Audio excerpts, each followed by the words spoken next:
Hello students, ये video आपके लिए मोस्ट इम्पॉर्टेंट होने जा रहा है क्योंकि इसमें 2023 का जो हमारा न्यूमेरिकल एनालिसिस का पेपर हुआ था उसका 7th ए क्वेश्चन और 7th बी हम अटेम्प्ट करेंगे, जो कि हमारी बुक में बिल्कुल नहीं है। काफ़ी क्वेश्चंस इसके वही हैं जिसका सिर्फ मेथड बुक में है, लेकिन क्वेश्चंस बुक में एग्जैक्ट नहीं है।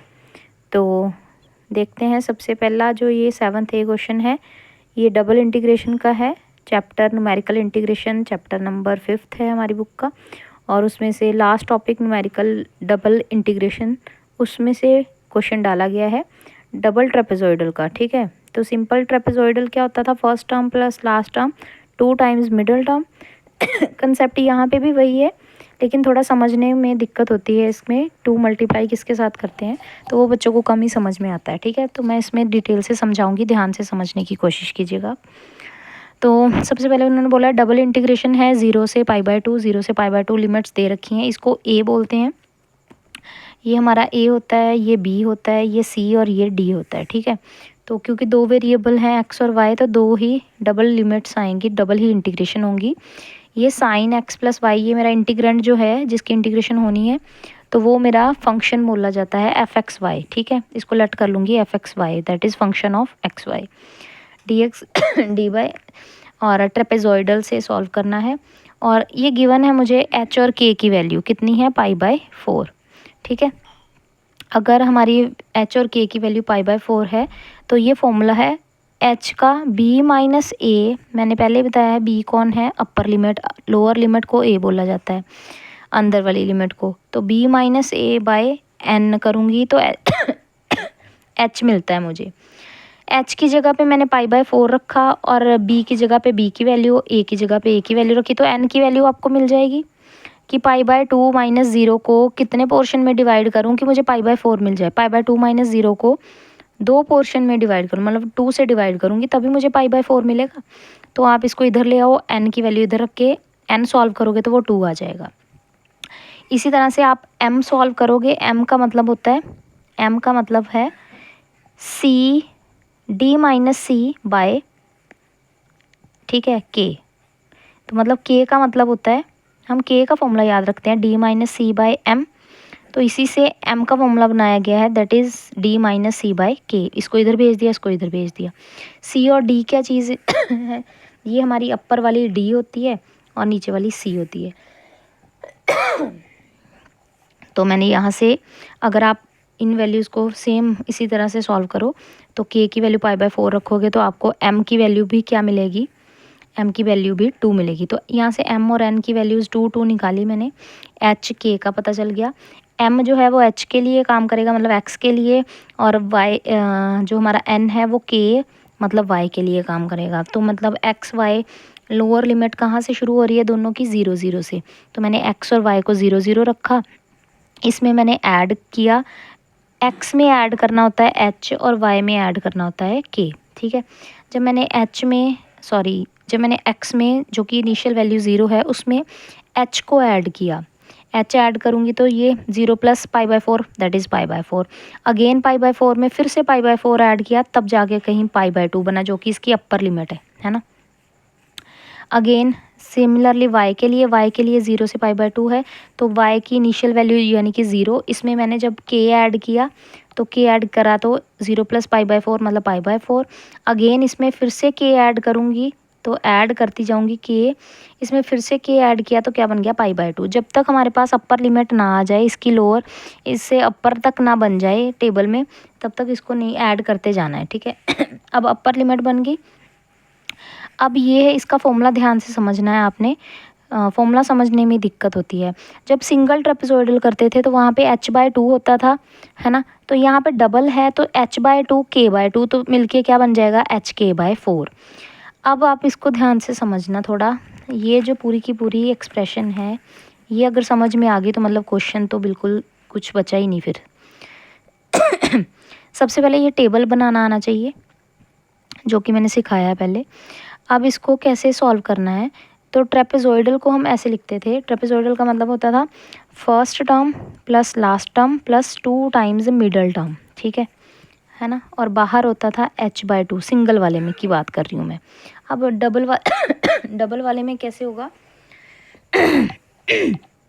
डबल वाले में कैसे होगा कि सबसे पहले तो मुझे क्या करना है, फंक्शन एक्स वाई होता है तो मैं 0 और 0 मतलब पहले हर नंबर को, पहले ऊपर वाला नंबर फिक्स रखना है एक्स वाला, उसको तीनों के साथ मतलब जितने टेबल में नीचे वाई की वैल्यूज़ हैं उन सबके साथ लिखना है कॉमा डाल के। अभी कोफिशेंट्स को इनको मत ध्यान में रखना, 2 कैसे लगाया है यहाँ पे, 2 × 2 क्यों लगाया है, इसको बिल्कुल नहीं ध्यान में रखना आपने सिर्फ क्या करना है, मैं आपको बताती हूँ दोबारा। आपने क्या करना है, बाहर तो रखा HK/4, ठीक है, और अंदर कैसे रखना है, F लिखा और अंदर ये पहले ज़ीरोस को इन सब के साथ लिखना है, मतलब 0,0, फिर प्लस का साइन डाला, थोड़ी जगह छोड़ी मैंने कोफिशेंट के लिए, फिर F 0,0, इस 0 को इसके साथ π/4 के साथ, फिर प्लस डाला, जगह थोड़ी सी छोड़ी कोफिशेंट के लिए, तो फिर लिखा F 0,π/2, ठीक है, y का। तो फिर प्लस कोफिशेंट के लिए जगह छोड़ी, अब 0 के लिए तीनों चीज़ें ख़त्म हो गई, अब π/4 की बारी, तो लिखा F π/4, y के जगह पे 0, क्योंकि पहले इसके साथ लगेगा, फिर इसके साथ, फिर इसके साथ, फिर प्लस डाला मैंने। ये सारा एक ही लाइन में आएगा पर जगह की कमी है तो मैं इधर लिख रही हूँ, ठीक है। कोफिशेंट के लिए जगह छोड़ी, F π/4, π/4 मतलब ये वाला इसके साथ, फिर यही इस नेक्स्ट वाले के साथ, प्लस कोफिशेंट के लिए मैंने जगह छोड़ी है थोड़ी, π/4, π/2, है ना, फिर प्लस का साइन आएगा साथ में, ठीक है। फिर उसके बाद फिर नीचे वाली लाइन में लिखती हूँ, कोफिशेंट के लिए जगह छोड़ देती हूँ F और साथ में क्या लगेगा, अब देखो π/4 π/2 के साथ हो गया, अब इसके लिए भी जगह ख़त्म होगी, मतलब इसका भी हो गया, इसका भी हो गया, इसका भी हो गया। अब इसकी बारी, तीसरे नंबर पे x के जो π/2 है उसकी बारी है, 0 के साथ भी लगेगा, एक बार प/4 के साथ लगेगा, एक बार π/2 के साथ लगेगा, तो π/2 x का, 0 का y, है ना, y का 0, फिर कोफिशेंट की जगह रखी F π/2, π/4 प्लस F π/2, π/2, तो मतलब π/2 इन तीनों के साथ बारी बारी लगा। अब बात आती है कि कोफिशेंट क्या लगेगा। देखो जो फर्स्ट और लास्ट होते हैं उनके साथ कोफिशेंट के साथ 2 मल्टीप्लाई नहीं होता, मिड वालों के साथ होता है। तो सिंपल सी बात है, 0 जब 0 के साथ होगा तो 0 0, मतलब दोनों ही फर्स्ट टर्म्स हैं, तो इसीलिए इनके साथ 2 मल्टीप्लाई नहीं होगा। अब 0 × π/4, 0 खुद मिड नहीं है लेकिन π/4 तो किसी का मिड है ही ना, 2 वैल्यूज़ में से मिड, तो इसके साथ एक 2 मल्टीप्लाई होगा, जिसमें जितने मिड आएंगे उतने ही 2 मल्टीप्लाई होंगे। अब 0 × π/2, तो 0 भी मिड नहीं है किसी का, π/2 भी मिड नहीं है, तो इसमें कोई भी कोफिशेंट मल्टीप्लाई नहीं होगा, मतलब यहाँ पे 1 ही रहेगा, कुछ नहीं मल्टीप्लाई होगा। नेक्स्ट वाला क्या है, π/4, π/4 जो है वो मिड है किसका, x वालों का, तो इसीलिए यहाँ पे एक 2 मल्टीप्लाई करूँगी, साथ में क्या है 0, 0 is not a mid term, तो नहीं है 0 मिड टर्म y की, तो इसीलिए एक ही 2 मल्टीप्लाई हुआ है जो कि π/4 की वजह से हुआ, ठीक है। तो इसके बाद देखना नेक्स्ट, जो π/4 × π/4, π/4 भी मिड है किसका, x का, और ये वाला जो π/4 है y का, ये भी मिड है किसका, y का, तो यहाँ पे 2 बार 2 मल्टीप्लाई होगा, मतलब ये पॉइंट नहीं है, ये 2 × 2 है, एक 2 लगा जो इस π/4 की वजह से, एक 2 लगा इस π/4 की जगह, क्यों, क्योंकि दोनों ही मिड हैं, ठीक है। इसके बाद π/4 × π/2, π/2 is not a mid but π/4 तो मिड है ना किसका, x वाले का, इसीलिए एक 2 यहाँ पे मल्टीप्लाई होगा। देखो जितने मिड आएंगे उतने 2 मल्टीप्लाई होंगे, सीधी बात है ट्रेपेजॉइडल की। तो π/2 is not a mid term but 0, ये भी मिड टर्म नहीं है क्योंकि ये एंड है, ये भी इसका y का एंड है, तो π/2 × π/4, π/2 तो मिड नहीं था लेकिन π/4 तो मिड है ना, 2 मल्टीप्लाई कर दिया, ठीक है। उसके बाद मिड मतलब ज़रूरी नहीं एग्जैक्ट मिड, हो सकता है यहाँ पे 4 टर्म होती तो बीच वाली 2 ये मिड में ही कंसीडर होंगी, साइड वाली एंड पॉइंट्स वाली, बीच वाली मिड, ठीक है।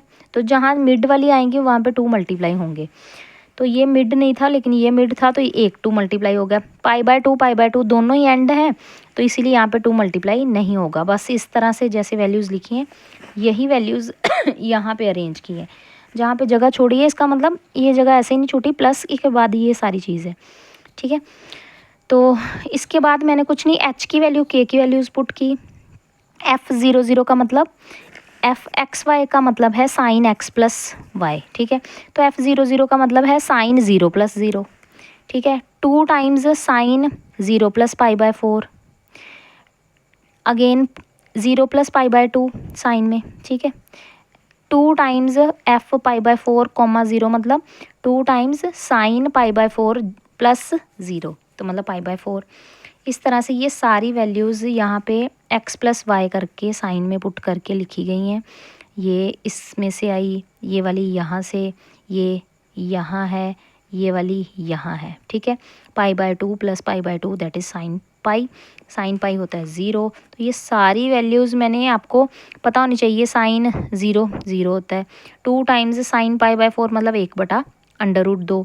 इसी तरह से साइन π/2 मतलब 1, 2 टाइम्स π/1 अगेन ये सारी वैल्यूज़ यहाँ पे मैंने पुट कर दी हैं बाहर। Pi into pi square, 4 into 4 into 4 64, ठीक है। तो अब इनको ऐड कर लूँगी, 1 + 4 + 1 दैट इज़ 6। इसको और इसको ऐड कर लूँगी, 2/√2 2/√2 2/√2 2/√2 4 बार आया, तो ये बन जाएगा 8/√2, ठीक है। तो अब इसको सॉल्व कर लिया है। पाई की वैल्यू जो पुट करनी है वो आपने 22/7 जो कि 10th क्लास में हम करते थे, 22/7 की स्क्वेयरिंग कर लेना। पहले 22 × 22 करके अपॉन 49 कर लेना, मतलब 7 × 7। उसको डिवाइड कर देना 64 के साथ, फिर अंदर वाली चीज़ के साथ जो सॉल्व करके आएगी उसके साथ मल्टीप्लाई करना। कैलकुलेटर की यूज़ करना भी आना चाहिए इस पेपर में। कुछ बच्चों की कैलकुलेटर पे ही गलती होती है कि कैलकुलेशन सॉल्व करनी नहीं आती कैलकुलेटर पे भी, ठीक है। तो इसको मल्टीप्लिकेशन बोर्ड मास का ध्यान रखना। तो ये आंसर है इसका फाइनल, ठीक है। अगर कोई डाउट होगा तो मुझसे पूछ लेना। नेक्स्ट क्वेश्चन है, वीडियो थोड़ी लंबी हो जाएगी लेकिन कोई बात नहीं। तो ये नेक्स्ट क्वेश्चन है जो कि GNDU 2023 में पूछा गया है, 7th B पार्ट। ये भी आपकी बुक में सॉल्व नहीं है, टेलर मेथड तो बुक में है लेकिन सॉल्व नहीं है, तो ये उसका सोल्यूशन मैं लेके आई हूँ। तो गिवन है सबसे पहले y' equals to x - y² और इनिशियल वैल्यू दे रखी है 0 1। सबसे पहले उन्होंने बोला टेलर फॉर्म करो, उसके बाद कंप्यूट करने के लिए बोला है 0.1 के लिए कितने डेसिमल तक, 4 डेसिमल प्लेसेस तक सही होना चाहिए। जो इनिशियल वैल्यूज़ दी हैं, x0 लिखी, y0 लिखा, ठीक है। x ये वाली वैल्यू x की होती है because y is the function of x। तो y फंक्शन x का, तो y के अंदर जो होगा वो x होगा। तो x की वैल्यू 0 और y की वैल्यू 1। तो ये नॉट क्योंकि इनिशियल वैल्यूज़ हैं तो नॉट लगेगा इनके साथ। ये जो 0 लगता है यहाँ पे इसको नॉट बोलते हैं, ठीक है। तो ये फंक्शन, ये डिफ्रेंसिएशन दे रखी है तो इसका नाम है y' x - y²। सबसे पहले इसकी सिंगल डिफ्रेंसिएशन थी तो डबल डिफ्रेंसिएशन की, डबल में ये 1 हो गया और इसकी करी तो 2y, अगेन y की भी होनी थी तो y' हो गई, ठीक है। साथ ही में मैं y' x0 निकाला, मतलब y' में नॉट वाली वैल्यूज़ पुट कर दूंगी तो y' x0 आ जाएगा। तो नॉट मतलब x की जगह पे 0, y की जगह पे 1 पुट कर दूंगी तो ये वैल्यू आ गई। y" जो निकाला हुआ है उसमें साथ ही में x0 पुट कर दूंगी तो मुझे y" की वैल्यू मिल जाएगी। जहाँ पे 1 तो 1 ही रहा, 2 y की जगह पे y की वैल्यू मतलब नॉट की वैल्यू, और y' मतलब ये जो अभी ऊपर निकाला है y माइनस वाला, तो ये पुट करके सॉल्व किया तो 3 ये मेरा आ गया y"0। इसी तरह से y" निकालना है। बच्चे यहाँ पे गलती करते हैं कि y" निकालेंगे कहाँ से, जो y' x0 निकाला है उससे वैल्यू निकालेंगे, वो तो बेटा हमेशा 0 ही आएगा। क्यों? क्योंकि वो तो एक कांस्टेंट वैल्यू होगी ना, वैल्यूज़ पुट करने के बाद जो आता है, हमेशा वेरिएबल वाले टर्म्स को डिफ्रेंशिएट करना होता है, ठीक है। तो y" जो निकालूंगी वो इसकी डिफ्रेंसिएशन होगी, ना कि इनकी, ठीक है। तो ध्यान में रखना है, 1 की 0 हो गई, इसकी डिफ्रेंसिएशन करूँगी u × v लगेगा 2 बाहर, अगेन y की करूँगी तो y' ये वाला dash as it is minus, वैसे तो प्लस का साइन लगेगा क्योंकि बाहर माइनस है तो यहाँ माइनस हो गया। तो y as it is y' की तो डबल डैश बन गई। अगेन इसको मैंने स्क्वेयरिंग करके लिख दिया क्योंकि सेम है दोनों, तो ये बन गई टर्म। y" x0 निकाला, जहाँ जहाँ पे y' है वहाँ पे ये वैल्यू पुट की y' की, जहाँ पे y" है ऊपर वाली वैल्यू 3 पुट की, जहाँ पे y है ऊपर सबसे ऊपर वाली वैल्यू 1 पुट की। सॉल्व करा तो माइनस का 8 आ गया। इसी तरह से चौथा डेरिवेटिव भी निकाला, u इंटू वी लगेगा, इसमें भी वैल्यूज़ इनिशियल वाली पुट की तो डेल बोल रही हूँ, y नॉट 4 आ गया, ठीक है, ये सॉल्व करके 34। इसी तरह से 5 तक निकाल लिया, वैसे 5 तक की ज़रूरत नहीं थी लेकिन 5 सीरीज़ तक बोला तो मैंने 5 तक सॉल्व कर लिया। इसके बाद टेलर का ये फॉर्मूला लिखो, ये है हमारा टेलर का फॉर्मूला कि y(x1) निकालना है तो मतलब y1 निकालना है तो कैसे निकलेगा, नॉट वाली में h ऐड करके, ठीक है। तो नॉट में h ऐड करके मतलब पहले y not plus h y dash not, h square by factorial 2 y double dash, h cube by factorial 3 y triple dash, h4 bye factorial 4 y 4 dash, और ये भी नॉट वाला, ठीक है, 5 वाला भी नॉट वाला। तो h की वैल्यू क्या होएगी, देखो जो इनिशियल है और जो पूछी गई है उन दोनों के बीच का गैप, मतलब जो बनाना है 0.1 बनाना है तो 0 मतलब इनिशियल में मैं ऐसा क्या ऐड करूँ कि 0.1 बन जाए, ऑब्वियसली 0.1 ऐड करूँगी, तो मतलब गैप 0.1 का है, तो इसीलिए h की वैल्यू क्या आ गई 0.1 0.1 0.1, ठीक है। तो इस तरह से वैल्यूज़ आ गई, ये जो सारी वैल्यूज़ पीछे निकाली थी पिछले पेज पे वो मैंने पुट करके सॉल्व किया कैलकुलेटर पे, देन ये आ गया। कैलकुलेटर आपको अलाउड है, वहाँ पे आपको यूज़ करना आना चाहिए, ठीक है।